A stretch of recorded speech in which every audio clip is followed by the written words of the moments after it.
টাঙ্গাইল ধনবাড়ি নবাববাড়ি মসজিদে একদিন বেড়াতে গিয়ে খুব সুন্দর দৃশ্য অবলোকন করলাম। এখানে তাদের পরিবারের কবরস্থান রয়েছে।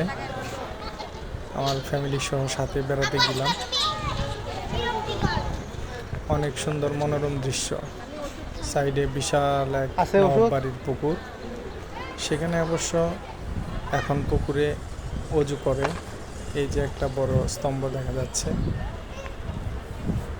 মসজিদটা পুরোপুরি টাইলস করে কারুকার্য করা।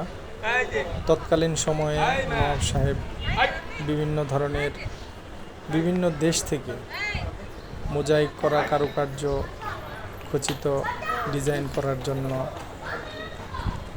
হস্তশিল্পকারী সেই সব কারুকার্য শিল্প নিয়ে আসেন এবং কি দক্ষ হাত দিয়ে তৈরি করেন। উনি অবশ্য একটা রুচিশীল লোক ছিলেন। তো সামনে আমরা পুকুরটা দেখতে পাচ্ছি, অনেক লোকজনের ভিড়। এখানে একটি কবর। এখানে সবসময় কোরআন তেলাওয়াত হয়। কি সুন্দর দৃশ্য! এমন মনোরম দৃশ্য দেখে, এই কোরআন তেলাওয়াত দেখে আমার মনটা জুড়িয়ে গেল। এখানে নওয়াব বাহাদুর সৈয়দ চৌধুরী সাহেবের কবর।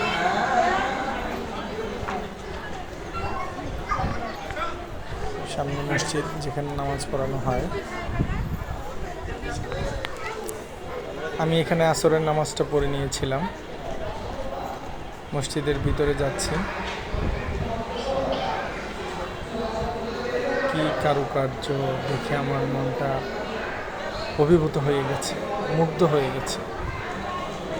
আমি দেওয়ালগুলো স্পর্শ করে দেখি, সেই সময়ে যেন ফিরে যায়। কি সুন্দর কারুকাজ! সময় পেলে আপনারাও এক সময় যাবেন, গিয়ে দেখবেন। মনে হবে আপনাদের সেই দিন ফিরে গিয়েছেন, সেই অতীতে, সেই তখনকার সময়। 3 ভাগে বিভক্ত এই মসজিদে। এর ডান পাশে দরজার ভিতরে ওখানে আরও কিছু কবর রয়েছে, যাতে সমাহিত হয়ে আছে তাদের পরিবারের অনেক সদস্য।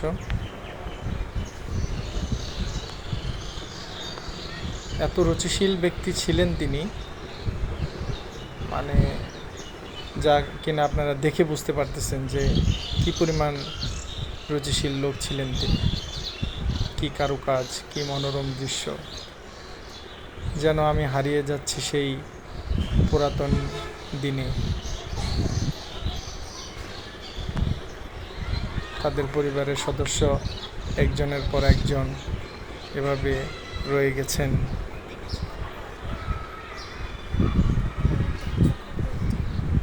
এই কবরগুলো দেখে মনে হচ্ছে এই তো মনে হয় সেদিন, কিন্তু বেগম সকিনা খাতুন চৌধুরীর কবর। বাইরের এই দৃশ্য, এখান দিয়ে যেতে হয়, ওটা মেইন দরজা মসজিদের। তো ধন্যবাদ সবাইকে।